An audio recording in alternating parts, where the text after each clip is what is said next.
আমরা যারা ৯০ দশকের সন্তান তারা হয়তো বিশেষ কিছু নই, তবে এটা স্বীকার করতেই হবে যে আমরা ভাগ্যবান ছিলাম।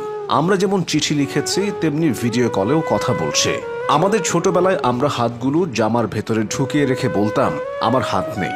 আমাদের সময় একটা কলম পাওয়া যেত যার ৪ রকমের কালি ছিল, আর এই কলমটা যার কাছে থাকতো তার ভাবসাবি থাকতো অন্যরকম। আমাদের শৈশবে ১ হাত সমান কলম পাওয়া গেলেও আমরা কলম কেটে ছোট ছোট কলমও আবিষ্কার করতাম। কাউকে চমকে দিতে আমরা দরজার পেছনে লুকিয়ে থাকতাম। ধান কাটা হয়ে গেলে খড় দিয়ে ছোট ছোট ঘর তৈরি করতাম। খেলার জন্য আমরা দোকান বানাতাম। ধুলাকে চাল আর কচুর ডগা কেটে মাছ মাংস বানিয়ে সেখানে বিক্রি করতাম। টাকা হিসেবে থাকতো জাম পাতা ও গাব পাতা। আমরা রাতে হাঁটার সময় ভাবতাম আমি যেখানে যাচ্ছি চাঁদটাও আমার সাথে সেখানেই যাচ্ছে। স্কুলে যাবার সময় আমরা দল বেঁধে হই হুল্লোড় করতে করতে যেতাম, তবে বেশিরভাগের পায়ে জুতা থাকতো না। ক্লাসে কলম কলম খেলা, খাতায় ক্রিকেট খেলা ও চোর ডাকাত খেলা ছিল নিয়মিত ঘটনা। সুযোগ পেলেই আমরা স্কুল ফাঁকি দিয়ে ঘুরতে যেতাম, আড্ডা দিতাম। আমাদের সময়ে ১ টাকায় ৪টা চকলেট পাওয়া যেত।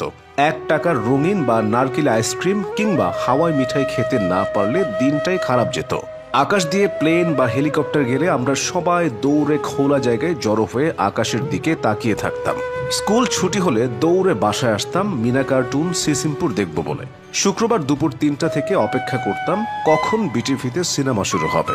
সন্ধ্যার পর আলিফ Laila, Sinbad, Robin Hood, MacGyver, wrestling দেখার জন্য পুরো সপ্তাহ অপেক্ষা করতাম। আমরা বনে বাজারে ঘুরে নানা রকম ফল সংগ্রহ করতাম। ভুল করে বিচি খেয়ে ফেললে দুশ্চিন্তায় থাকতাম পেটের ভেতর গাছ হবে কিনা।